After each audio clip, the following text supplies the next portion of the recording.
for having me. It's cool to be able to do the talk and record it. I hope it will be a good resource.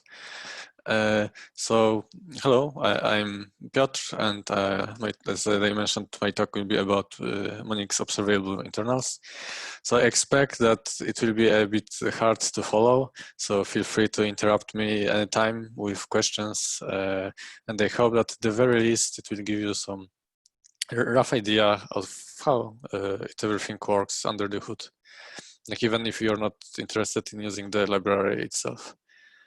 So quickly about me, I do quite a bit of open source as a hobby, mostly around Monix and Cats Effect. I also organize Krakow Scala user group. We haven't been organizing them since the COVID situation, but maybe at some point we'll be able to come back with them. So if anyone would like to come and visit us and speak there, you would be very welcome. We even have some funds to help with accommodation. And so for Monix itself, for those of you who are not familiar with the library, it's pretty much general purpose for the asynchronous programming. And it's in a similar space as some libraries that you might recognize, like FS2, Cats Effect, or Zio. And in some cases, it complements them. In others, it provides alternative implementations. And I think the main distinct aspect of Monix in comparison to those other libraries is that we also put a lot of emphasis on having first-class support for future users. We even have a Monix execution module that contains just pure abstractions for future. So if someone likes to use it as well, or just mix future with functional programming, then I think Monix can be very nice fit to that, not only for purely functional programming.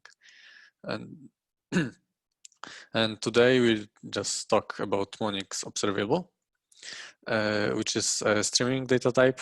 It's an ReactiveX implementation with a strong functional programming influence.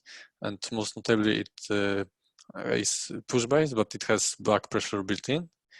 And so the presentation will focus on internals, but if you are interested more from a user perspective and for the origins of its implementation, then I recommend Alex Nedelcu, who is the original author of the library. Either his presentation from 2 years ago linked here, and he talks a little bit about how he came to develop it. And okay, so I start with some high-level examples just to because later I'm gonna the internals are very dirty, so I don't want you to take an impression that this is how your code is gonna look like.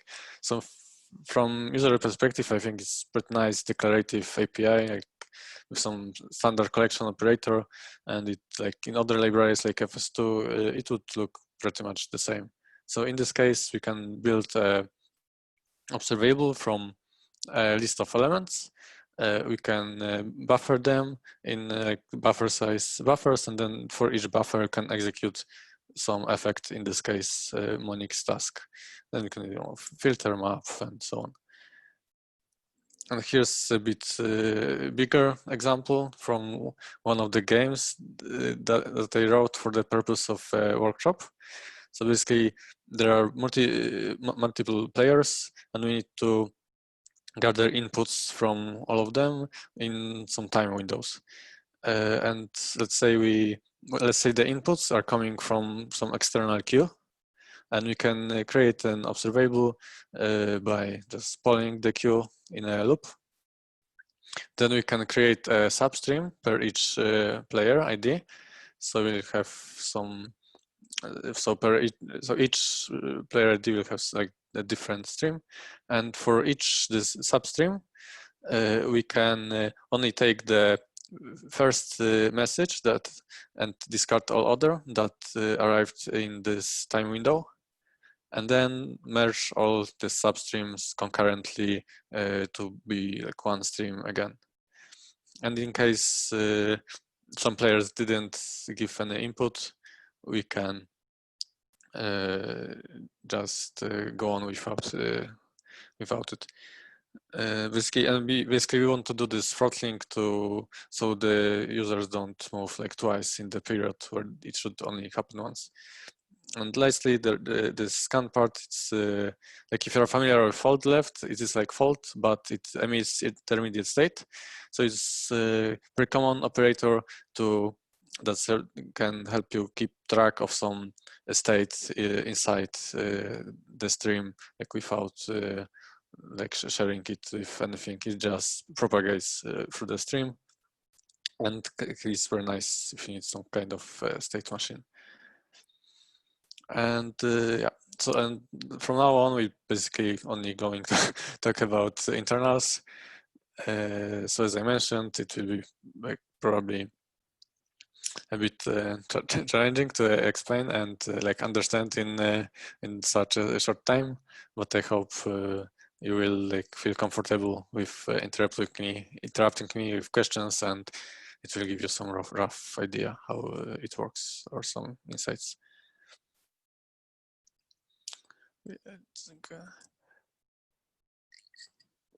So the main blocks of Observable are Observer and Observable, and the Observer can subscribe to the Observable, and then like it starts emitting elements. We also have Subscriber, and it just extends Observer and adds a scheduler, and the Monix scheduler is like our execution context. We do this because we need something like that for any like concurrency in specific operators, and it's more convenient to just propagate it under the hood than requiring passing it as a parameter for each concurrent operation. So it's a little, if you're familiar, it's a little bit like in Monix task, whether you only pass scheduler when you run it, versus something like future, where you have to provide it at each operation, or CATS effect or CATS IO, where it needs to be done for concurrent operation in version 2. And those of you who know like observer pattern, it will look quite familiar. The main difference is that on next returns future of ACK that I'll describe in detail shortly. And just quickly, so like if an observable is this river, the stream, then your observer could plug into it to subscribe, and then observable would send them the events. And all the implementation of the observers need to follow a specific protocol.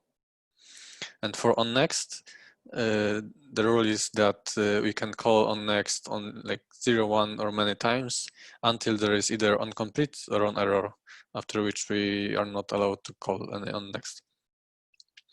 And know that it returns this feature of ACK, and it can be either like immediate continue, immediate stop, or like a future of ACK. So then it would mean that it will be also either continue or stop, but it will happen concurrently after some maybe specific time. So for the back pressure requirement, we need to wait for the last onNext call to return continue. So if it's like synchronous, then we just check it. But if like it's a future, we'll have to map a future or call onComplete. And for the cancellation, if we notice stop, then we can't send anything. And cool also note that in case of stop, like the cancellation is immediate, so the observable stops right away. And last thing, so basically when we return stop like to the upstream. So if we are, let's say, on the like bottom of the operators that we call, then they would return a stop, and it would propagate to the very top. And on the other hand, like on error and onComplete, allow us to signal signal that observable should end like from the top to bottom, like from the upstream to the downstream. where like the upstream is like the source observable and downstream is like each consecutive operator. And in this case, we can only call one of this, and not both of them, and then and we don't have to wait for the last on next result. And finally, like a common like rules in the protocol is that these calls cannot happen concurrently. There needs to be some ordering between them. I'll also come back to this later because it has very nice consequence, and they can throw exceptions. And for the full contract and with more elaboration about it, we have section about it in the documentation. And for observable, it's basically defined by this unsafe subscribe function. And this is like an unsafe run for the IO data types. So once it's called, then like the execution will start. And before, so in this way, it's like purely functional. So like other operators will just build like a description of computation, and this one will start running everything. And it returns a cancelable that allows us also to cancel observable from the outside. But in this case, it's on a best effort basis.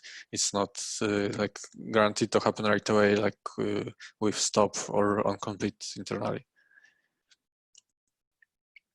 Okay, and for the code to like it looks like beneath.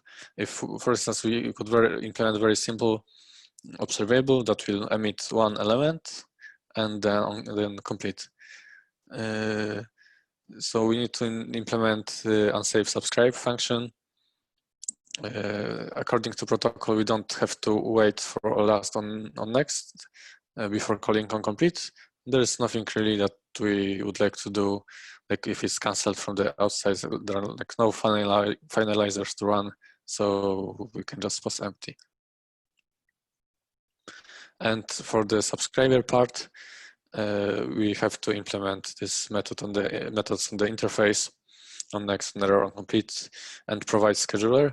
So here I just used global, but I think generally you should either pass it as a parameter or like in practice, usually we'll have to have access to the upstream, downstream subscriber, and you can get scheduler from there. So we will see it in the next examples.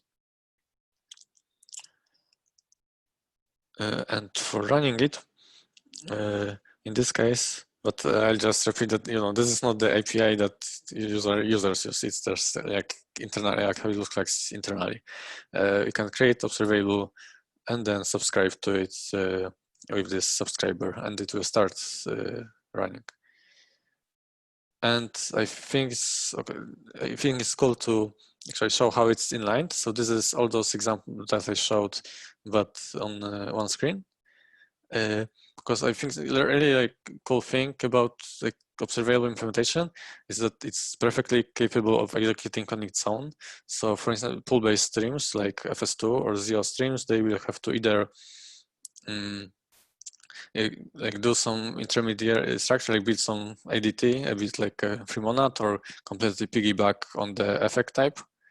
And in observable, there's none of that. It's completely independent of like Monix task or any other effect. So you can have some pretty clear idea of what code is exactly executing.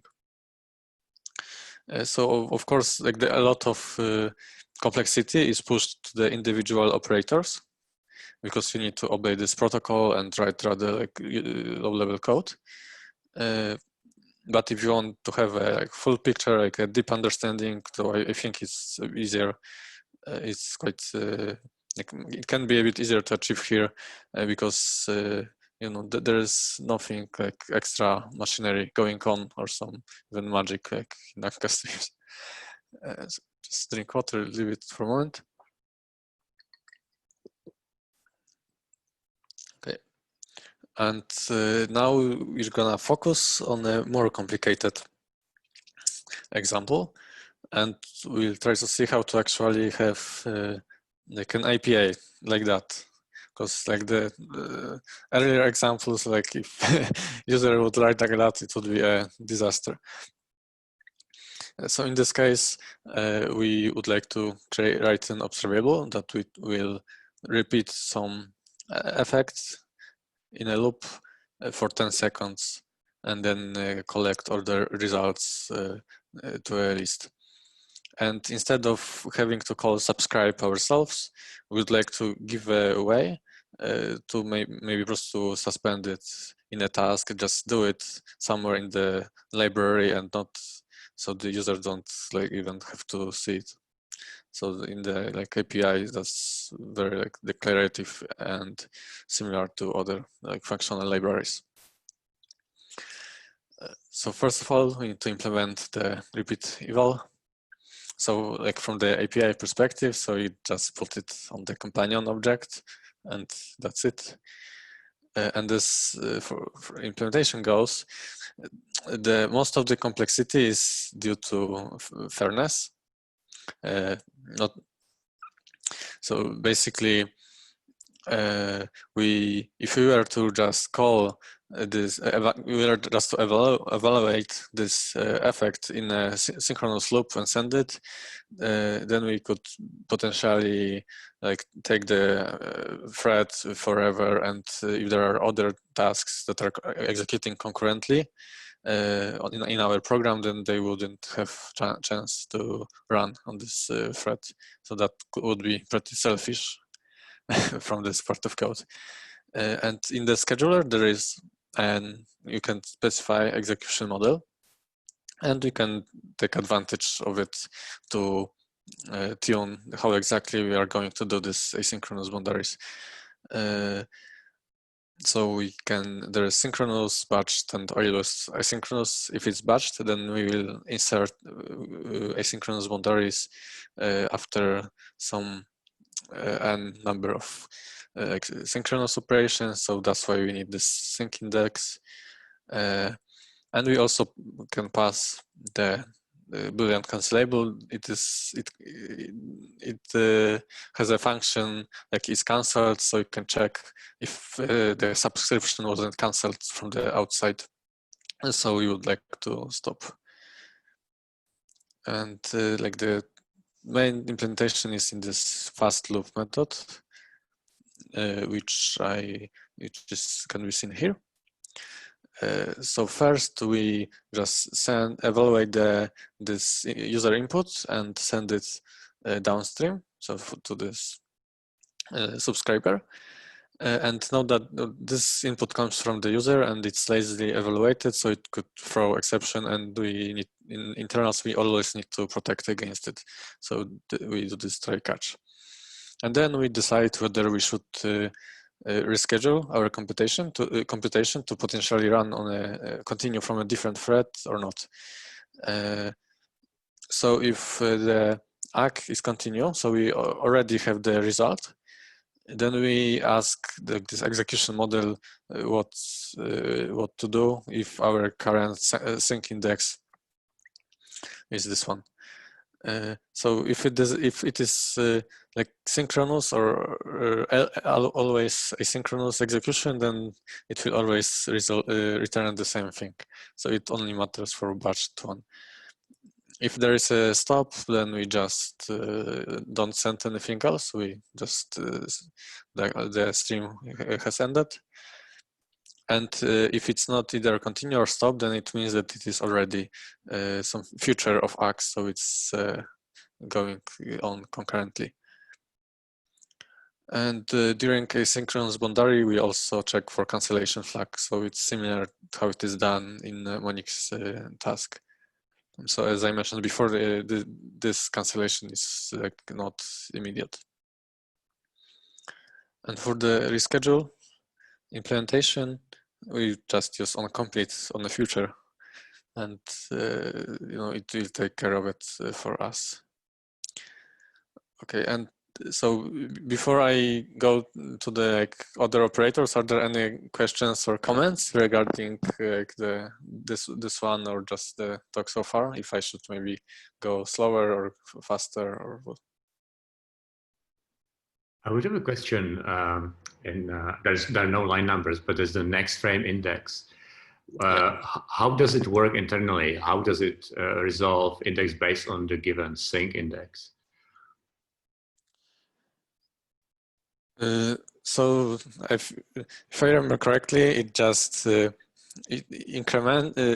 It's like according to execution model, it just I think it increments it and just checks if the number what's the number. I think it's it will just go in a loop. So if it determines that there should be asynchronous boundary, then it will just return 0. And if it's if there isn't time for asynchronous boundary, then I don't remember if it decrements it or if it increments it. And then let's say if it reaches the 1000, then it just comes back to 0. So it's a little bit like going in a ring, but it's just a counter. Like nothing really going on. Okay, there. Thank you. Yeah, we could even like just like hard code it, I guess. Okay. So now like 2 more operators left. And for the converting observable to the list, we actually need to implement 2. Because what we want to do is want to take like reduce all the elements coming from the observable and pass them and collect them in one list. So we'll have observable of only one element, and this one element is list of all elements, if you may. And then we know that we only have one element, so we want to wait until only after the first element is emitted. And this could be a function that also subscribes to observable and just returns a task that we could then compose with other parts of our program, where we no longer want a stream, but just one value. So for the fold left implementation, so notice how it is basically a function from one observable to the other observable. Like it takes this source observable as an input, and it's also an observable, so it extends it. And in implementation of subscribe, this just also subscribes to this source with a new subscriber. So this will be fold left subscriber that I will show in the next slide. And from this part of code, in operators, there's very common pattern with this stream errors that can be confusing at first. At least it was for me. But basically, the idea is that this initial state is provided by user, so it can throw exception, and if it throws, then we want to signal the error downstream and stop the stream. But if it doesn't fail, but it fails at this point, then it will be a protocol breakage, and the behavior is undefined. We don't know if maybe the on error was already called, so we don't want to make it anything worse. Like at best, we could just maybe signal somewhere else that there was an error, painted or something. Okay. And for the subscriber, fold left subscriber, first of all, we can access a scheduler from the function parameter. So we implement unsafe subscribe fn. We have this subscriber variable, and we know it has a scheduler, so we can just take it and propagate it without user having to pass it. And we have 2 variables. The state is really self-explanatory. We keep track of the latest state in a fold. That is done with this user supplied function. So we also protect against it. And then is done flag is necessary because we in this our onNext implementation, if this line fails, we'll call onError from onNext. And what could happen, and we return stop upstream. But what upstream would do something like this, which is legal. So it would get stop here and still call onComplete. And if we didn't have this is done flag, then we would call both onComplete and onError. So whenever we also call these methods internally, we might need a protection against that. If like if there is nothing like this going on, then this is redundant.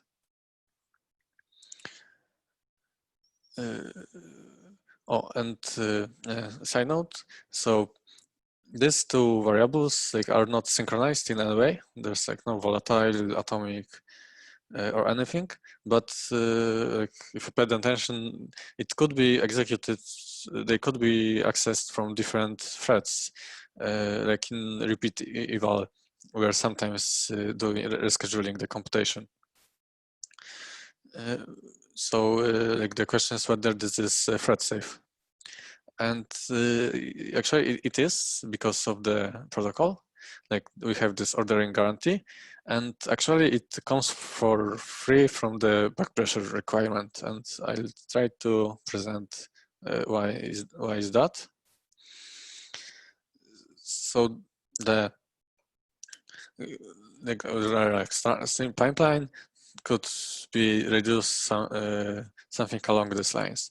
So the source calls onNext, and then after this onNext returned, we call onNext to downstream and to the downstream and just to the bottom, and then it returns to if continue or stop, and we send the next element either synchronously on the same thread, or if it's asynchronous, then we map or call onComplete on the last future, like we did in repeat eval. And if we like go even a step further below, so what would like future do when it's like rescheduling computation, it's executes like runnable on an execution context. So if on one thread we define this is done flag in the operator, and let's say one onNext schedules future to run on potentially different thread, it sets it to true. And then on the thread that it was set to true, it might be scheduled again to a different, potentially different thread.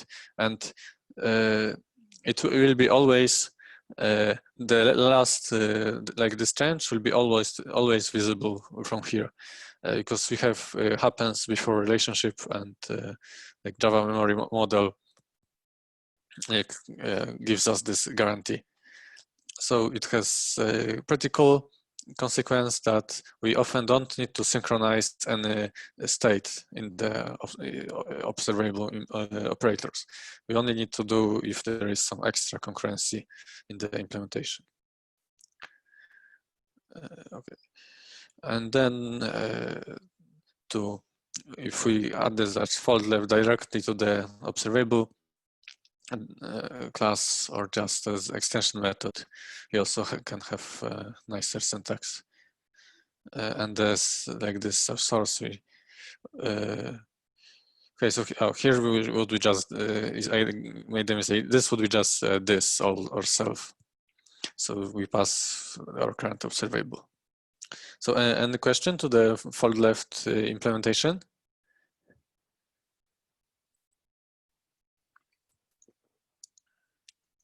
Okay. Okay, so now we just need to implement this first of all. And what we want to do is we want to inside it subscribe and wait for the first element and then finish the task with it. And one of the methods to create a task from a callback is task create or task async.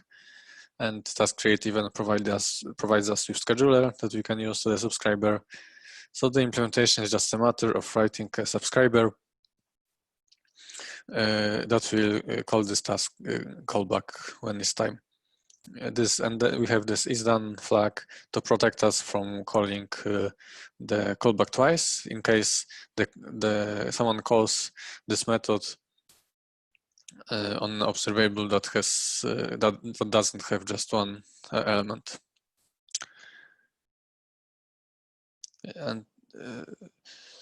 And so note how, as I mentioned previously, there's nothing really like in observable that is specific to Monix task. Like nothing stops us from implementing this function with other effect. And I have like an example as a bonus. I have like this is the same thing but with Zio. The only inconvenience is that in observable it's not a subscriber, we have a scheduler available. So if something uses a different type of execution context, then it needs to be either converted or passed as a parameter. So it's a little bit inconvenient, but other than that,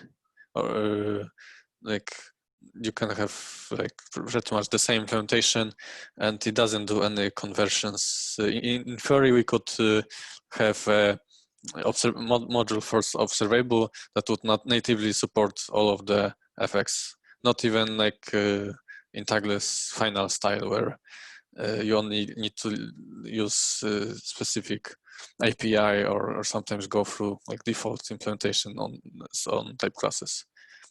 And you can do the same for IO or future. And in case of future, you then have scheduler extends execution context. Yeah. Okay. Do you have a question? Yeah. Yes, I do. So the on complete callback, if you could go to the previous slide. This one? Yes. So there is a try. So we obviously wrapping it into a try, the default function. Yes. I noticed Zio wraps it into its own Zio object. Okay. Would it make sense to do something like on success in case of Monix, or is there a particular reason why? It is wrapped in a try because this is also user input and by name. So at this moment we evaluate it. So we wrap it in try. This callback, we have sort of a wrapper over either to unit. And also it has a method that instead of on success on error, you can just call it with try, for instance. And if it's a success, then it will call on success. If it's failed, then it will call on error. Yeah. So is it just a design choice, or does it have to be does it need this distinction on success versus just try wrap in untrusted input? I mean, do you mean why don't we just have this try instead of on success, or the other way around? Okay, so if we often we'll have you mean for instance in this case we have already a value, successful value that we can call. So we don't have to wrap it in try. So we don't have to allocate anything extra because there's a value. Yeah, okay, I see it now. Yeah, so it's optimization, and also in these cases, it can be more convenient just call on success than wrap everything in try, because often you don't have to.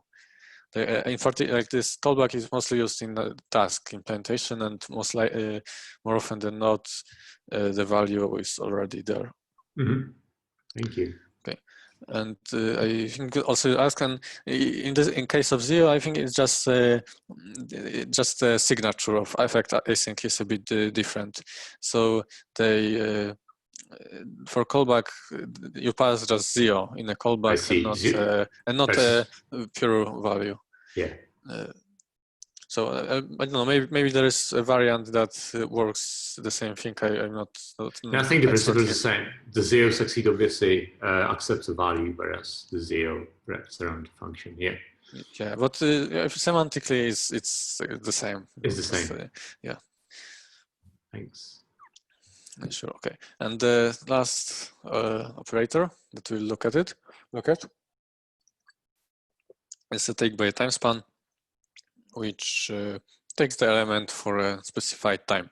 And the way we chose to implement it is to just run the source as usual, but have some concurrent task that will stop it after some time. Okay, and so again, internally we have to implement a save subscribe, and this time, so we have this timeout task that we use scheduler to schedule it after this time, and when it actually runs, it will call onComplete. So there are these two important things. So first of all, you see that the subscriber extends runnable, and to the schedule once we need to pass runnable, and we pass this, so the instance of this subscriber. And then for runnable we need to implement run, so that's how I know that it will call this onComplete. And this is basically an optimization. It can save us some allocation. I think it's quite common in implementation also in Monix task on cause-effect.io. It's quite as you get used to, quite easy to do, and it can be worth it. And the other thing is this ref will be cancelable, because this is a task that doesn't isn't scheduled right away. It will be scheduled, I don't know, in 10 minutes, for instance. So if for some reason we no longer wanted this task to happen, because maybe we already finished the stream, we would like to be able to cancel. So if the subscription is canceled, then this scheduled task will also be canceled. And for implementation of onComplete, we will call onComplete and set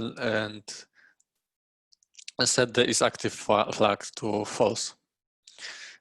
And similarly, we might also deactivate if we get onComplete or an error from stream normally. Same thing if we get a stop or failure on next. And note how the access to isActive is synchronized, because in this case we don't have this happens before relationship, because this task is separate from this our contract of our back pressure on next.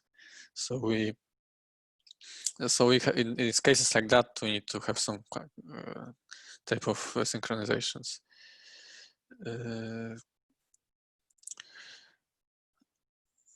Okay, so this is basically summary of what. Oh, and there's also a sync on stop or failure here on next. So this is a convenience function that we have for we added for our future of ACK. And we have quite a few of them. Basically, we want to, if possible, we want to, if we need to map this our ACKs in some way, because they could be either synchronous and available right away, or they could be running asynchronously. So if they are running asynchronously, we want to be just act on it without adding any asynchronous boundaries, and mapping the future could do that. So we check if it's immediate stop. In this case, we call this callback like this. And if it's not continue, then it's asynchronous. If it's continue, then we don't do anything.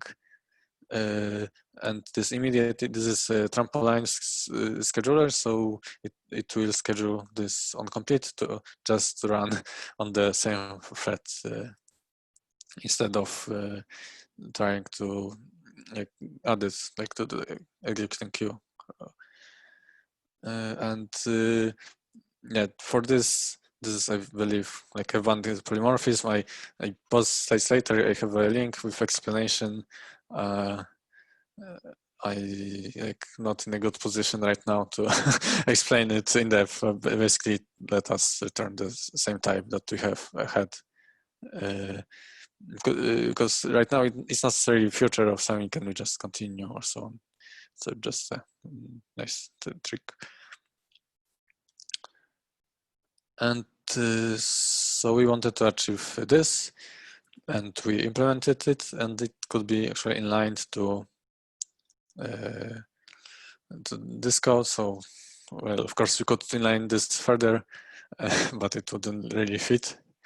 But just my point is that this is like entire code that is running like in this observables or actually subscriber implementations, and then collect the result, subscribe in some way. So we could, like, someone like doesn't care much about like the purely functional programming, then maybe they could just subscribe themselves, or get, like, you know, from complete a promise for the future. Or if someone prefers like the functional programming style, could, you know, use Monix task, Effect.io, or whatever is the preference. But that's quite like like not very like important. Okay. So any questions so far?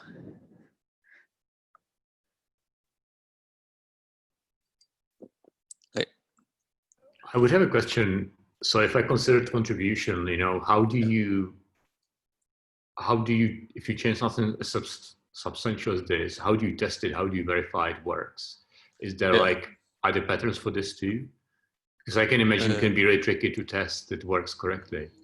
Yeah, because you need to like obey this protocol. So we have, so usually what I do, so we have some like common tests that we just like implement some methods, and then we have like, you know, 10 or 15 just tests like for free that run and mainly check the protocol for this observable. So I plug it into it, and if there is other similar operator, then I copy paste like the relevant relevant tests. And yeah, but that's that's the issue, because we like not able to check this like with compiler or anything, and it also can be a bit harder to spot than, because for instance in like FS2 operators, you will usually see like code that is very similar to what you would normally write in like with Katz effect. So if you're comfortable with it, then it will also be quite easy to figure out. And in this case, like some operators like flat map for observable are like pretty insane. So, you know, yeah, it's a trade-off. It's a challenge. Okay, thank you. Okay. And yeah, so the examples, there are some bit more stuff in the internals that like I didn't have space to cover, like subjects and hot observables, but I hope that like the talk gave you those examples that I covered would give you some general idea what's going on and would make it like easier to figure out what's going there. I don't know, maybe one day I will do like part 2 with this more advanced stuff. But basically it boils down just to the difficulty of the individual operators and like how much concurrency is there. Because a lot of the time, like as a user, you can just take the operators that are already implemented, just like compose them together like you would in FS2, and that's it. But we, like as the library authors, try to implement everything from scratch. Sometimes it can give some performance boost, but that might not be like relevant for the user, but we need to cater to the many different use cases. Okay, and I don't know if I have time to, I guess it depends on you. I have some benchmarks apart from this, or maybe I start with the trade-offs, and then if you want to see some benchmarks, I can show you. If not, then we just skip it. Sure, just go on, and yeah, I think it's interesting. Yeah, okay. So a little bit to summarize, like the implementation, so from the bad stuff. So we have this pure API, dirty internals. So the individual operators can be hard to reason about in comparison to other choices, like in FS2 or zero streams. So it uses a push model. So we like as you saw, we process elements one by one. And for example, if you want to maximize throughput, like it's better to buffer them. So usually you would need to use buffers explicitly. So let's say you would have observable of array of byte instead of observable of byte. Whereas in something like FS2, like which uses pool model, it would be, let's say, a stream of byte, but it would do some chunking and buffering internally. Like without you really caring about it. So that's potentially like a trade-off in the model. And also for the shared data sources that we didn't cover, those are not purely functional. They can like be used in this way, but they're not by default. Perhaps we'll manage to change it in the future, but not right now. So that's also potentially like bad thing, because like you can use like observable in like pretty much exactly the same way, like you would use purely functional stream, but like if you are working in purely functional code base and you have this like impure holes, then for you like those could be a little bit like traps, and that would maybe like make it harder for the newcomers that are like not very like comfortable in distinguishing between pure and impure operations. And flat map is not stack safe currently, so I don't think it's an issue in practice. Basically, you need to watch out for an unbounded flat map recursion, and usually and you can solve it in some other operators, some other way. So if you have any time like you would encounter a problem with, just write on Gitter and I'll have it. I think zero streams is not stack safe here either right now, but I'm not 100% sure. And for a good stuff, so if the pure API and dirty internals, the IP stay nice and the performance is really good. Push model is like I believe it's like great for latency, because in this case, like the usually we might actually want to process elements one by one, and I think it shines with some time-based operators. It's effect independent, so it's like an effect type of its own. It doesn't need to piggyback on any IO data type or like go through some extra interpretation step or anything like that. Like everything is quite explicit.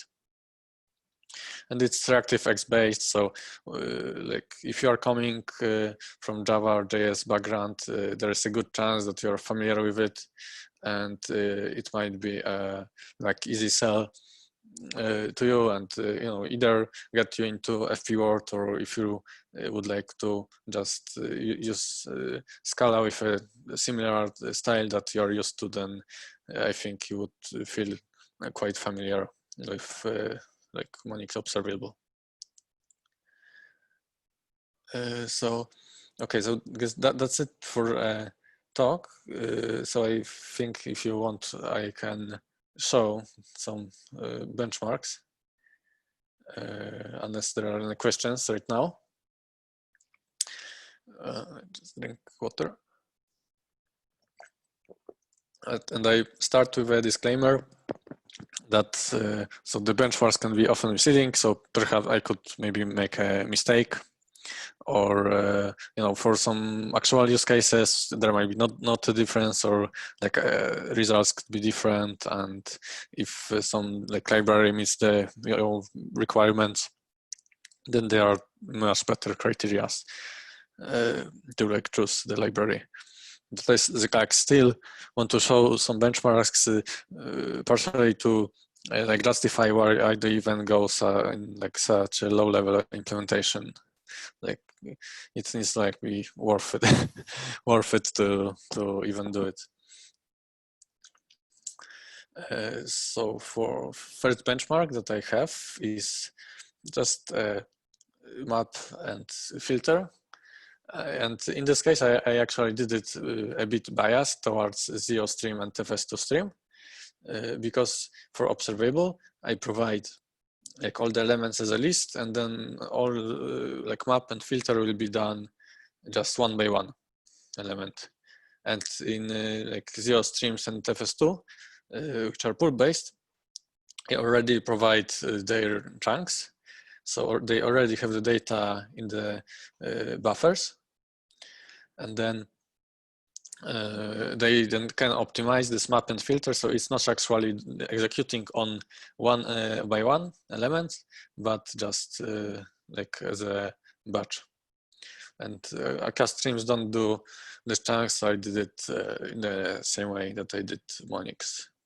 And also you can like here, like there was a question about like maybe comparison, so you can compare the API of Observable and FS2. So I know in my opinion it's pretty much the same in this example, but it's also a simple example.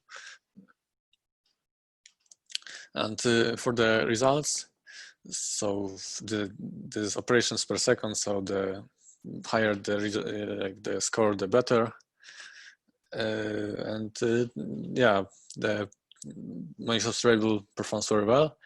Just note that like the push model is inherently like more performant than pull-based models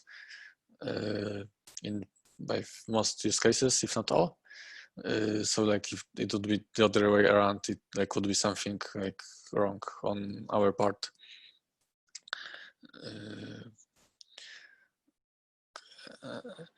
And for other benchmark, I have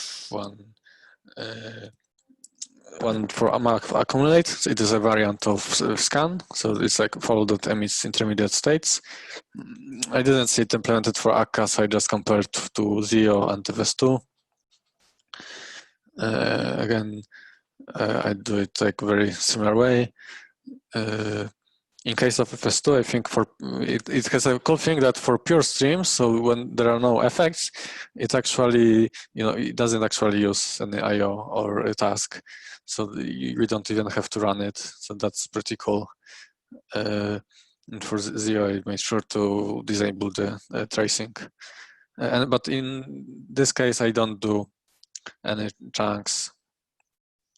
I just provide elements one by one. Because the map accumulating is it anyway. And those are results. Also, I wouldn't give like too much thought here for Zio score. I think this is just a matter of maturity of the library. So like that's like, I don't know, in half a year or something, they managed to optimize. They probably just, a lot of operators probably are just implemented like on top of others just to cover the API. But I'm quite positively surprised by the FS2 score, because it's not that far off. And it's tool-based stream usually have more work to do. And in this case, and it's not that good scenario for FS2 because it can't really leverage chunking. And last one, I provided into variant. It's similar to the first one, but we, instead of simple map, we do eval map, so we can execute some effect like Monix task. And we do it for each buffer. So in one option, I have to construct like the stream will have we'll get all elements like one by one, and we'll have to do like chunks or buffers on its own. And in other variant, it doesn't have to do buffering because the buffers are already available. And so I call this pre-chunked and the first two stream. So result, to be honest, are super weird to me. I'll have to look into it, but I still wanted to show it. So for instance, like it seems like for Monix and for Akka, the buffering part is a bottleneck. And like in particular in Akka, the result just skyrockets when it doesn't have to do this buffering, and he already buffers available. And the same with Monix, but not like not 20 times.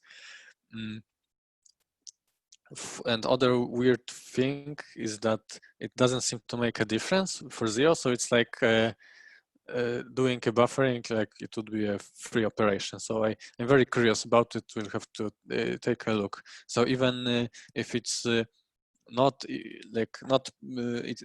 when it has to do buffering, it's like way faster than Monix with buffering. So this was quite surprising to me, and I have to look into that.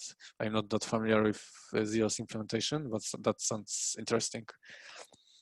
But you know, if like normal like other condition, it also performs pretty well.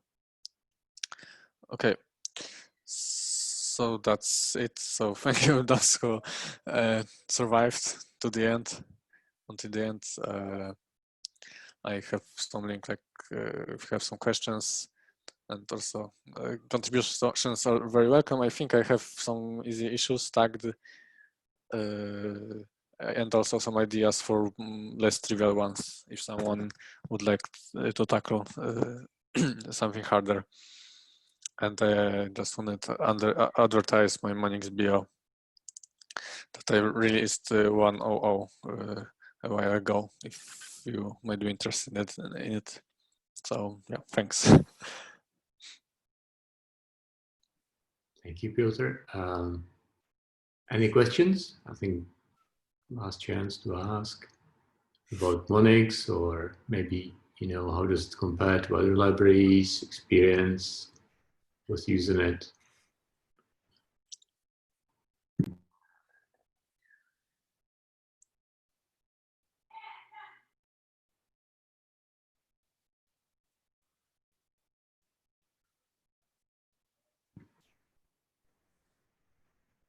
Well, if there are no questions, then I think we can call it a night.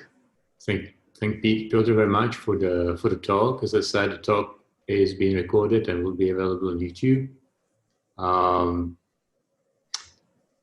Personally, I'm gonna go check those, I guess, easy issues first. See if there is some low-hanging fruit for me to take. Well, I would appreciate it. I think there are some like really trivial ones. So if you want a warm up, but I have some ideas for some more interesting things. If you know, someone would like to tackle something a little more stimulating. Perhaps for you. Well, let's see. Okay. So unless there are any more questions, I would very much want to thank everyone for joining us tonight. Yeah, and stay tuned for our next events. As I said, this is a new format. We're still trying it out. I feel it worked really well tonight. I think the talk was awesome. And yeah, see you next time. Thanks. Piotr, for joining us. Yeah, no, thanks for having me, of course. Yeah. Just have a question. Is like, because Monix came before Cats Effect and ZIO and so on. Did you notice like a big chunk of people going from one library to the next library to the next library, and the contribution level to Monix kind of decreased from the number of contributors and so on? Yeah, especially if it's two streams also change the game, I believe. Yes and no. So in terms of contributors, I think because I think like Monix never really had a lot of like for a long time. I think it was just Alex, and I know some occasional contributors, but I think he was the only one like actively contributing. And so I would say that in a way, like in terms of contributions, there is like actually a bit more. Like there are even some libraries popping up, like Monix Connect for the ecosystem. But in terms of users, like, I don't have any statistics, but I feel like that a lot of people like were going for either Katz effects or Zio or just and for different reasons. I think sometimes like people want to just try other thing. I know that at least some friends I talk, people go for instance, for Katz effects IO just because like it is official type level stuff, so they might like have a bit more trust there. And also sometimes there are concerns. So like we don't have like a lot of maintainers for Monix, so sometimes people are hesitant to go for it and prefer just to just pick something more potentially reliable in this manner, because like and I can see that because if the VAS factor is low, there is always some risk that suddenly Alex just Yeah, sure. decide to just decide to stop or something like happens to us, and then there's a problem. So yeah, but there is still, I think, a lot of sometimes like I'm surprised. Sometimes I have a lot of sometimes I see a lot of activity from some different people, often from big companies. So like it's definitely not like very hyped or anything. We also like there are few we basically have no marketing, like no talks, no nothing. I try to do some, but it's hard to juggle everything. What keeps you in Monix personally? Like what keeps you motivated to contribute and evolve the library? Well, so like it's like quite easy for me to contribute because like I'm from the starting position like going like I don't know switching to, for instance, to contributing to Zio like would require some effort from me, and I mean honestly I was actually at some point I was like even considering if shouldn't I just contribute to Zio or something, but after some time I just decided to stick with Monix. I like some like things about Monix, like I mentioned with better support for like future or just mixed code bases, and I personally really like that, and it's like out of scope of like in Zio it's like pushes to just use Zio ecosystem, and like in like few years from now I think there will be probably just like entire Zio like HTTP library, JSON and so on, and Zio will just want you to like use Zio everything. And in case of like Katz effects and like type level, they often on the other hand like they are a bit more on the interop side, like with tagless final, but at the same time they often, like in the examples and what maintainers use, they also often go for like MTL stuff, and like rather like go for the support for purely functional code. I personally like to also like mix it a little bit, like using task with Akka HTTP. Yeah, like more flexibility and choice. Yeah, and I think we do a bit better job at like interrupting with it. So it's like something a little bit in between. So I liked it a bit in like when the like philosophy of the library.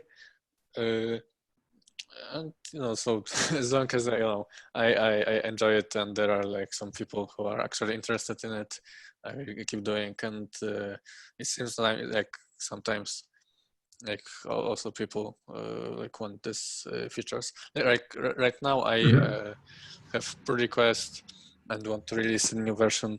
Like for a local data type, we want to have some like we have some interop with Future, and we want to improve it. So basically, you could like use MDC or open tracing.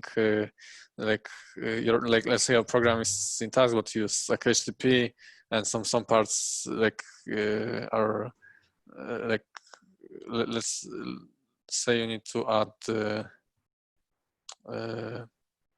like access this request ID from this local from HTTP header, for instance, in middleware where it's Future, and then the rest of the program, like, let's say it's in task, and like a correlation ID that you could track your request. Yeah, so we have this right now, like for quite a long time, and we also like have it for both Future and task. But the problem is that when the Future, like the task is run to the Future, we automatically like isolate the context of this task. So if there are concurrent requests, this like correlation IDs are not mixed. But if someone is using HTTP, and so they will most likely want to access this request ID somewhere in the HTTP directives, and then it is Future. So if it is like this Future needs to also have access to this local. And this is what I recently implemented. I'm testing it. Hopefully it works this time. But I think, and even like cases like that, the scheduler is also execution context and stuff. I think it helps a little bit in this use cases. And even like Observable is like stuff from like rather more like Java land, just with more functional flavors. So I think that it also can attract people from that space, like Java developers. Yeah. Okay. Thank you. Did you have a look at I think it's Project Loom, and which brings the fibers to the JVM, and how does that gonna play into Monix? Yeah, honestly, I don't fully know. I mean, I know Loom. I read about it, but I don't know much in detail. I feel like at best, it will be could be leveraged in the like internal implementation. Perhaps it could be more efficient, or I actually like have a tab open with this latest articles, but I haven't read them yet. But from what my understanding, it's either like could be just used in the internals, because I think people like it solves some like concurrency problems, but many people also like a lot of benefit is from just like referential transparency, and so you probably would still need some wrapper. But I don't know, there is a chance that like if Loom will turn out very good, then perhaps once it comes out, then there will be like some entirely new direction. So we will have like yet another FX library that will be just built with the like Loom in mind, and so then nobody will want to use like whatever is hyped right now. So I don't know. It's hard to tell right now. Okay, thank you. Usually, you have any question? No, I'm just here to listen. Thank you. It was an interesting talk. Yeah, cool. Glad by the way, if you have any feedback, because in 1 month I'm doing it on a conference. I will actually have to shorten it a bit, but I know if some parts were like particularly confusing for you, then I appreciate a feedback, so I can like. I think the examples were really good, like the way that you like did not provide implementation in the first slide, you just talked about what's gonna come, and then you revealed the details in the next. That was good. I think it's a lot of code overall, so maybe I know it's hard because you need to talk about the contract, the protocol, and it's hard to do without the code. But if you could shorten it somewhat further, it would be good for the purpose of the presentation. But otherwise, I think it was really good. Yeah, thank you. 5 stars. Okay, guys, I'll have to go. Have a nice evening, all. All right. Yeah, thank you. You too. Cheers. Thanks, everyone. I'm stopping the recording now. Oh, okay. I have stopped